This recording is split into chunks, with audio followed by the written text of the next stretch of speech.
the military resumed the airstrikes, I think the ceasefire or the hiatus lasted for about 6 hours.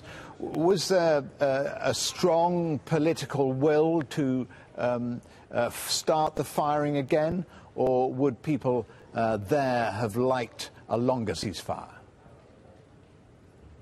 No, I think there was actually no real ceasefire because Hamas, as you and your people mentioned, Hamas never committed to this ceasefire, neither the Islamic Jihad. So it was actually only one side has agreed and actually exercised the ceasefire. And when Israel realized that there is no ceasefire, it continued the fighting. I mean, it is a tragedy. Nobody, I think, or at least in Israel, nobody wants the fighting to go on. But that is the situation. I think the majority of Israelis clearly really want peace and quiet to be restored. Yes, there is a right-wing minority that wants to reconquer and occupy the Gaza Strip, but this doesn't seem to be an option, thankfully, right now.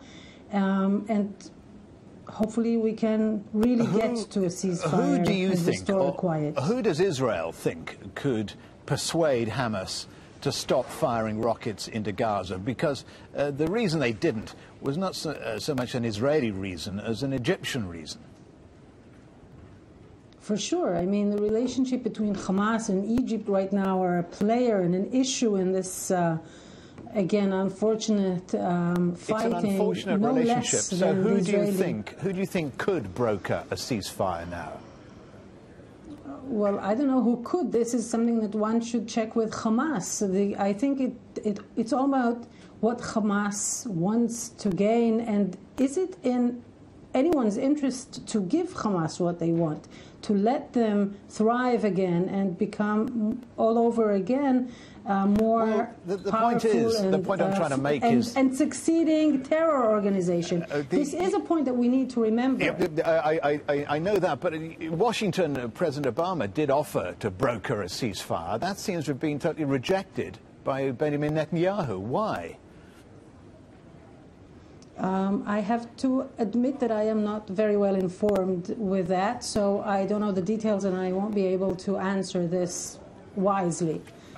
Okay, well, if the United States wants to broker a ceasefire, do you think the political will would be there in Israel?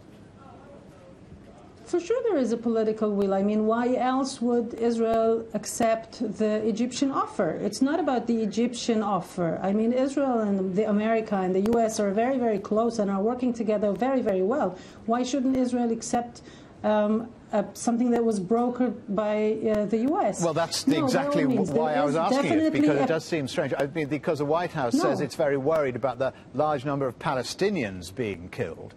No Israelis have died in the rockets yet, but over 180 Palestinians have died.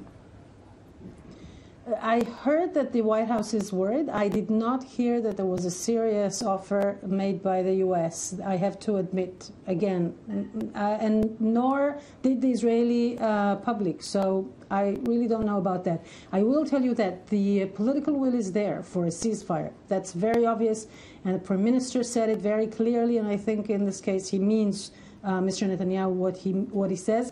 Otherwise, he would have probably gone into a larger operation by now. Hopefully we can get that. All right, we'll leave it there. Many thanks to you for joining us, Michaela.